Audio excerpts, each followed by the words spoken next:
Hi, my question is for Sachin and Vikram. My name is Manish Chaudhary. I moved after 12 years in New York, and I'm a managing director for a company. Just a little louder, please. What I learned as far as leaders, and let's talk young leaders. I always heard about, and I've heard last 2 days, emotional IQ and EQ are the key characteristics of leaders in India. In last 1 year coming back, I've learned there's another important thing, which is AQ, which is adversity quotient, is your ability to deal with adverse situations in India, whether it is corruption or anything else. Now, as young leaders, how is, first, is that true? Second, if that's true, how do we fix it? And how all the other people who are young here and who may want to fix it, what can we do and what can Sachin, especially if you are in that position, how do we fix it? Thank you. I think your question was directed to Sachin. Are the mics on? The lapel mics? Sachin? It's a good question. I don't know if I got all of it, but I think the fact that one has to encounter and battle adversities in every field of life. I mean, it's not just politics. I think whether you're working as an NGO, as a journalist, as a sports star, as a media person, you will encounter opposition and adversity. And I think that's what makes a leader. If you can't handle it, tackle it, battle it, you're not better than the other person. So in my professional life, there are tons of times when one has to face adversities. And those are the choices that one has to make.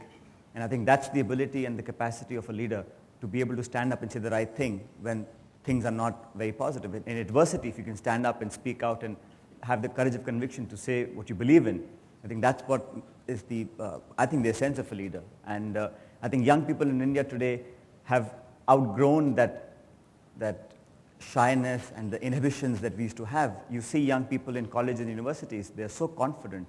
They speak so well, they're proud of their Indianness, they're proud of their societies, they're proud of themselves. And I think that is what is taking us forward. It's not the material growth and wealth that we see. It's the self-confidence that when you travel overseas, when you go and talk to other people, to employers, in interviews, you have the confidence and you stand up. I think that is the essence of being, and it's a great time to be in India. Everybody wants to be India's friend. I remember 10 years ago when I was living in the United States, there would be a small 4-line column in a newspaper. Nobody wanted to be your friend. Today you walk into West Coast or the US or Europe, everybody wants to meet you and start a joint venture and talk about IT and stuff. So I think that confidence is coming from that. It's a great time to be an Indian. I think it's an even better time to be a young Indian. Thank you. Nena Lal, head of HSBC, has a question. Just before that, I want to encourage the next questioner. Anyone who has a question for Kanimoyi Karunanidhi, since I believe she has a flight to catch, so if you want to catch her before she leaves, maybe anyone who has a question, please do come next. Nena. And in fact, my question is for Bravo. and also for Sachin. Vikram talked about a very important movement in this country, and here's to more Vikrams, the microfinance movement. We also hear of 40% of Panchayati presidencies now being in the hands of women.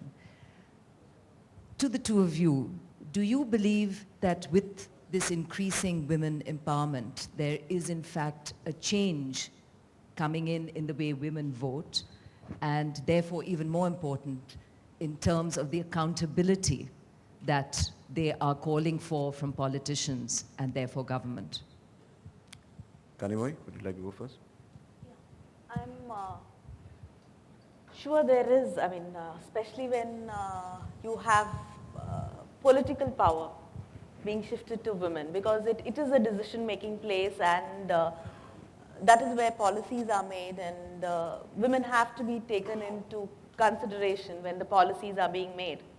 So it is important.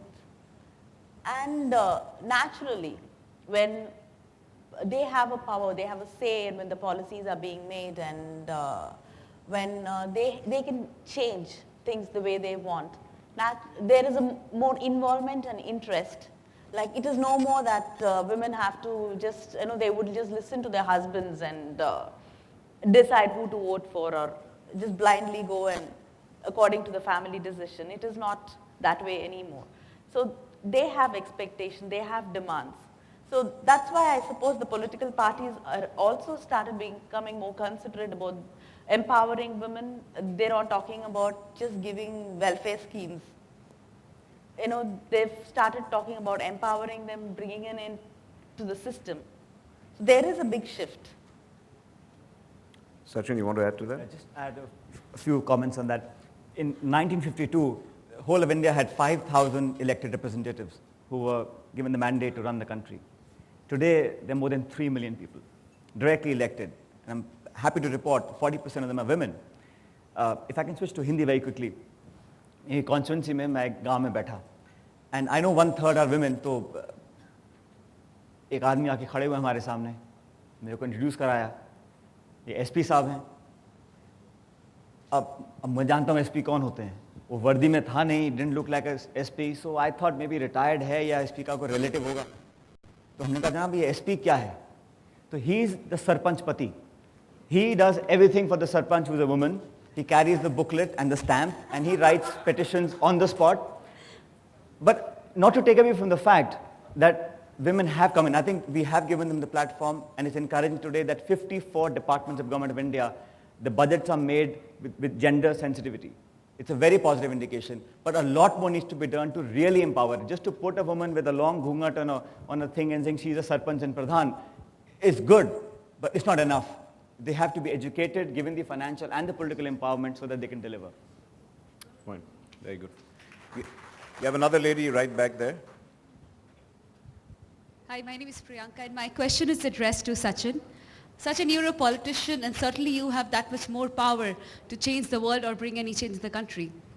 There was a huge movement in Rajasthan by the Gujjar community in your constituency for giving them the SC/ST status. But don't you think any of these status or reservations should be given on lines of economic reasons rather than just caste basis? Isn't this further dividing the country into caste systems? Reservation is a provision in the constitution of our country. Now, we can argue till kingdom come on what criteria and whether it should or should not be there. But for so long as it's there, there is a set parameters and guidelines according to which it can or cannot be given. Now, if a political party or a government of a state promises something in exchange of votes, overcommits itself, doesn't deliver for 4 years, and then people ask for what is promised to them, and then you use brute force and shoot down 26 people, young boys, in the chest, with no provocation, and not a single constable being suspended. Shooting happened over 3 days in 6 different places. Is that not going to anger the people? I am all for reservation of people who truly deserve it.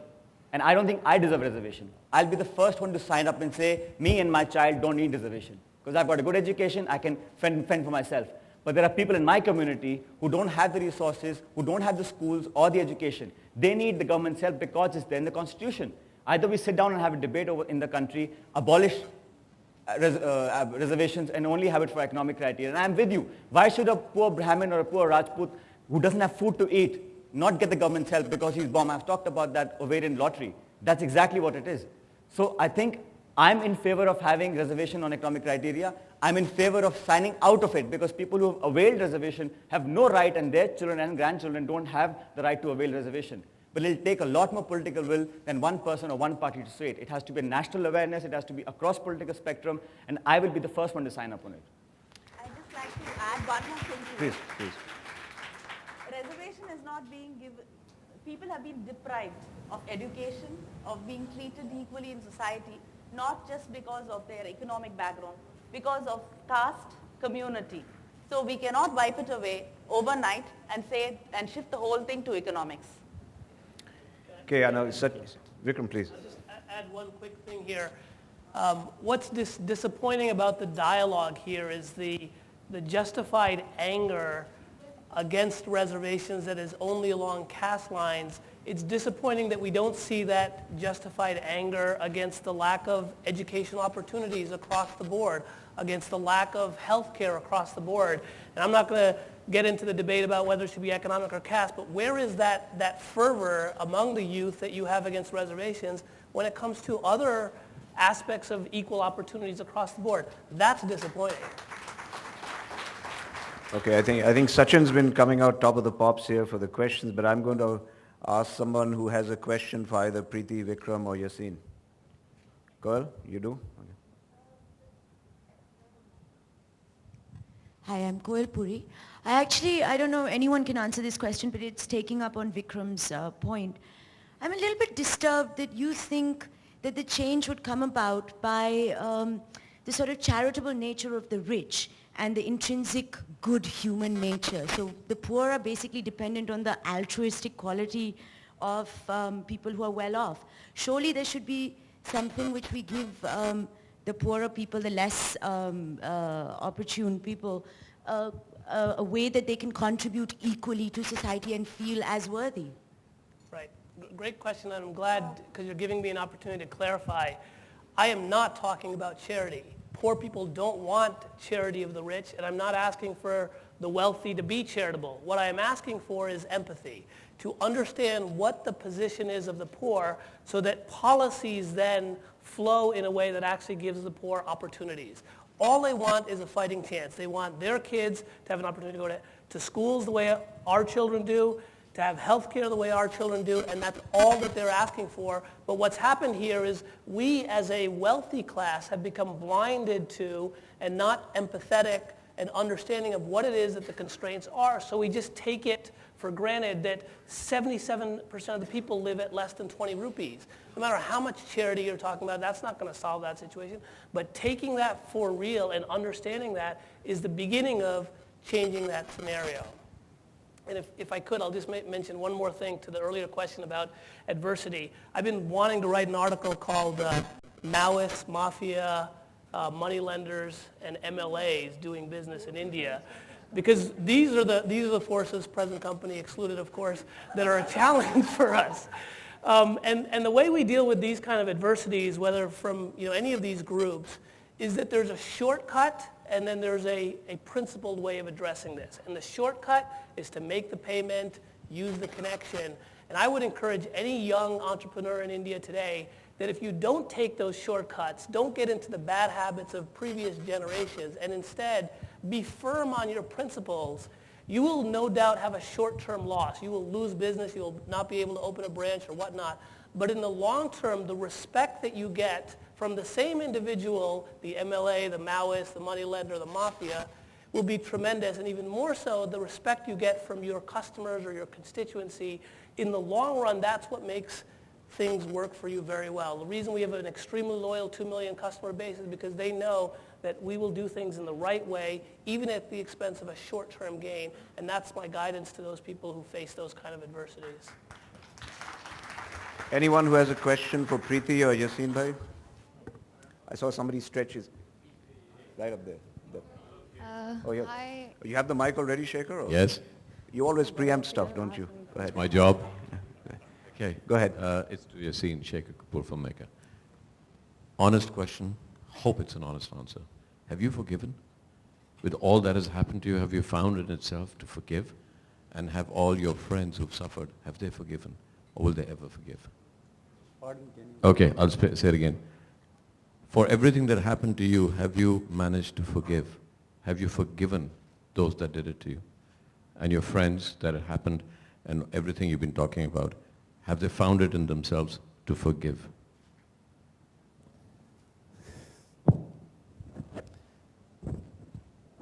Honestly speaking, whatever happened with me, I forget it.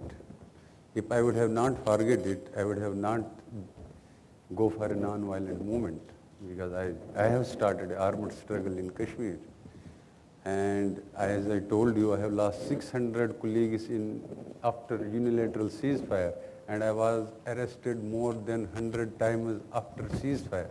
Twice I was sent to interrogation center where I lost my right ear hearing, and twice I was sent to Jodhpur Center jail.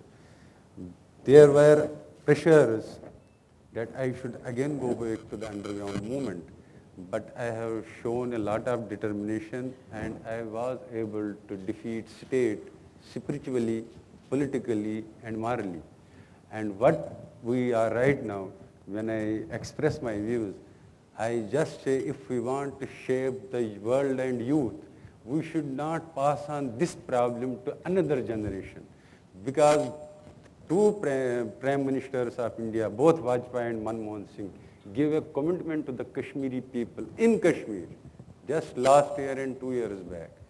that we are committed, we will resolve this issue through dialogue process. But outcome is until now zero. So what we want, that people of Kashmir should not lose the hope in dialogue process. Otherwise, they will again push them to the violence. That is my question. I think sorry, Prabhu, who are you pointing out, Prabhu? I can't see which one. Sir, I have a question. Sorry, I'm from India today, but Oh, there she is, right at the back. Go ahead. A question which might be politically incorrect, but I need to ask this to Mr. Malik. From your speech, it seems that you would like Kashmir to be separate from both India and Pakistan. If you're considering Kashmir to become a nation state in a while, hypothetically speaking, what is the model? How does it survive economically, politically? Do you have a vision statement which is realistic? Thank you. As far as the Kashmir is concerned, before the birth of Pakistan and before the independence of India, Kashmir was an independent sovereign country. It has a 5,000-year-old civilization, history at its back. What we want, as far as the survival of independent Kashmir, I can tell you with authority, we have a vision statement that if Kashmir will emerge on the globe as an independent sovereign country, it can survive economically. But as far as the relationship with India and Pakistan is concerned, because Kashmir issue is a stumbling block in peace and stability in South Asia. And I have visited Indian states, I have visited Pakistan number of times. I have found Indian people and Pakistani people, they are romantically involved with Kashmir. So there I feel that we need to accommodate both India and Pakistan in Kashmir.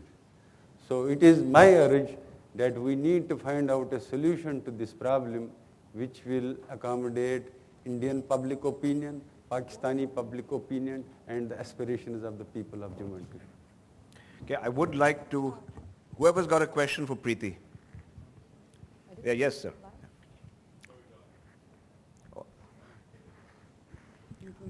Hi, Preeti. This table seems to be able to grab mics easier. We'll fix that in a minute. Yeah, we kind of got used to it during our... I wanted to ask you the comments you made about Indian women, the rape and all of that. It's, I grew up with a mother who's extraordinarily strong, and I think many of us did in this country. There is so much respect that is paid to our mothers, our sisters, and all of this. We all largely come from close families. Where does all this stuff with sort of not respecting women suddenly switch over into you're brought up in all these great families, you're told all these great stories, your mother is like God, and then suddenly you turn around and there's rape and there's all these different things. What's the dichotomy? Well, I think from the family I come from, or the families we all come from, we live in a beautiful cocoon and we don't really know what's happening out there. But I have socially been involved with a lot of NGOs. I do a lot of work up north where we started working with a lot of female infanticide and feticide because it was a huge concern that, I mean, I was shooting up north in a place and I had some biscuits with me and there was a school out there and I said, I'd like to give these biscuits or some goodies to the kids. So bring everyone here. And they had 50 boys and 8 girls. And somehow that was a kind of a reality check. And I made myself more available when I had time to people who said, these are the problems, these are issues. And slowly I discovered that within the whole modernity of India and within the hypocrisy of India where you worship Lakshmi and Parvati and all the goddesses, there are states in India, and the more and more I work with people, I've realized where rapes are happening because a woman wanted to stop some kind of social injustice, and the only reason she was raped by 12 men was because she's of another community. The government does not do anything to help her. Nobody else does anything to help her. These same women, when they become widows, they get abandoned by everyone from their family and they're said, go to Vrindavan or go here, go there. So it's actually quite sad for women to be living in this country. Let me just say, I think women are stronger, straighter, and in almost most cases better than men are. So I absolutely agree with you. There was a gentleman there who, yes, I think, please stand up. Yeah, can you give him the mic then? Oh, sorry. Okay, I'll come back to it. Yeah, this Vipul Maheshwari. This question is to Preeti, which you had talked about corruption also. It's a lot which has been talked about. Can you just all put over the mic time closer to your mouth? about corruption in India. How do you see, how can we eradicate the corruption in India? Or what's your view, on this, that in India? Are you talking to me? Okay, please do not take my view that seriously, but I would think that if we cannot, I would legalize 5% of all deals the government makes in kickbacks as a plus and say, you take 5%, give 95% back to the country. At least both the parties will be happy, because I guess a lot of people feel it's not good to do free jobs.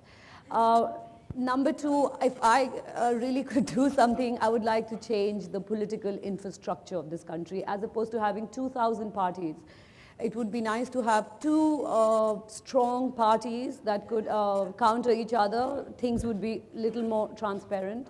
A simple thing like the budget this year, if you look, there's a huge compensation for farmers. It's already been announced. Just 2 days ago, I read in the papers that 27 farmers in some other place have committed suicide like 2 days ago. So it's simple things. Let's not get into big things. I pay a lot of money in income tax, and I'm very happy paying that money. But the roads are still bouncy. There's still potholes. If they're not digging that road, then they're putting another cable there, and there's another cable there. And it just, while Western countries, you don't have that. There is a smaller, I don't know if they have corruption, but I'm sure it's very small. But for us, it's out there to see if you cross a red light, you give $50 to the cop and say, thank you, bhaiya, and you'll go away. So, it's all over the place. Okay. Swami Jaggi Vasudev. One thing is my involvement with rural India is long, right from my youth. I've been involved with rural India in many different ways. One thing I've noticed in the last 35 years is initially when I went to the villages in Karnataka, Tamil Nadu, I always found that people had tattered clothes, there was no drinking water, no electricity, but men and women were strong, well built. Today, if you go into rural India, they have motorcycles, they have water, they have tractors, they have cell phones, and the Scorpios everywhere. I was wondering when you'd get to that. But one thing you will see is human beings have shrunk. The very skeletal system has become smaller than what it used to be. This is essentially because of the struggle to shift from subsistence farming to commercial farming, which most of the farmers are not able to do. At that time they used to eat well, but they had no money. Now they have some money, but they're not eating well because they can't go and buy. They don't have the thing. At that time it used to grow in their field. Now they have to go and buy it, which they don't do.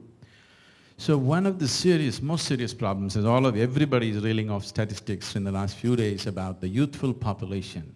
But I think we need to have a closer look at what kind of youthful population. We are producing a whole underdeveloped humanity in the rural India.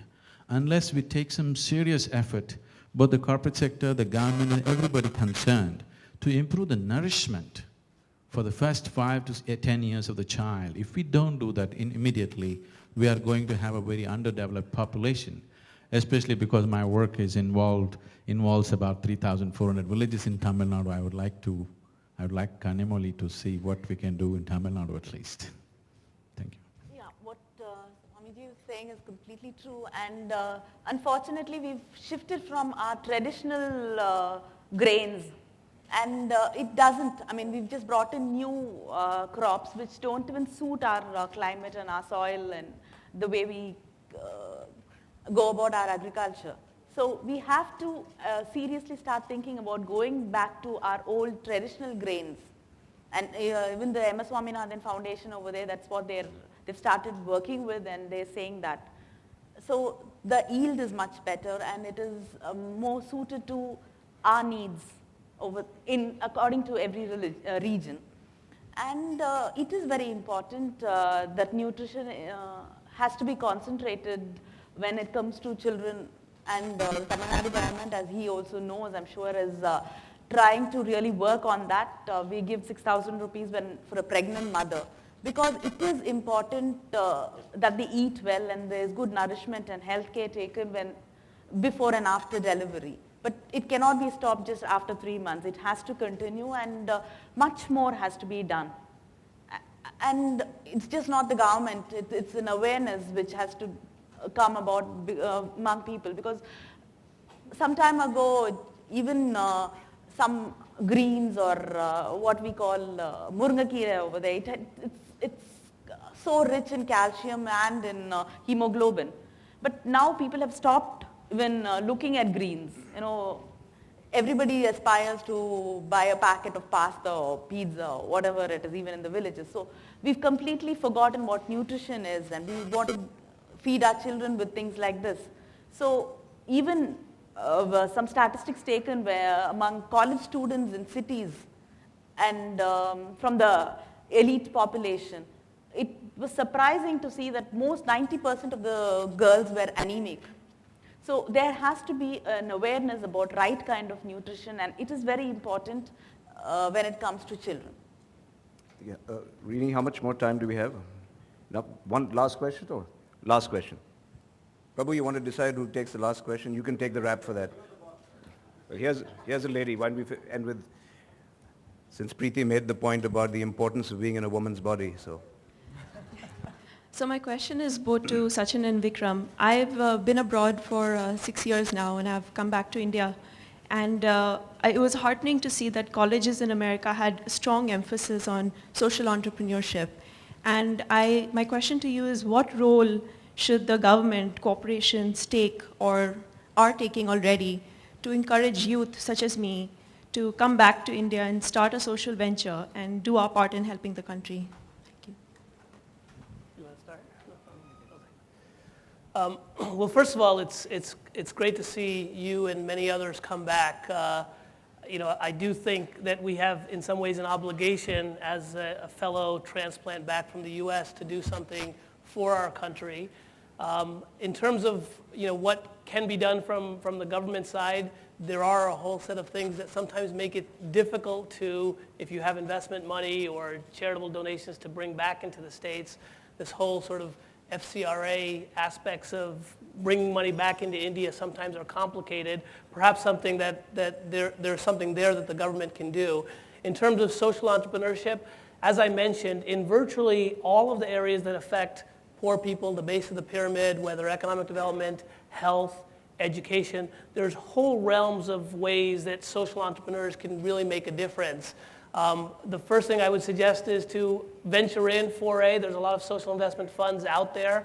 There are things that the government is doing to help encourage this. I'd also suggest that you send me your CV afterwards in case you're interested in joining us. But I'd encourage you and others to come back. It's a vibrant country despite current financial woes, but overall the trend is it's a vibrant country, and that one of the things that we've underestimated is how much entrepreneurialism, how much opportunity there is among the base of the pyramid, among the poor, in villages and in urban areas. And the more not only transplants from abroad, but even young Indian social entrepreneurs can get into this space, I think the more that this economic growth that we're witnessing can spread to a broader mass.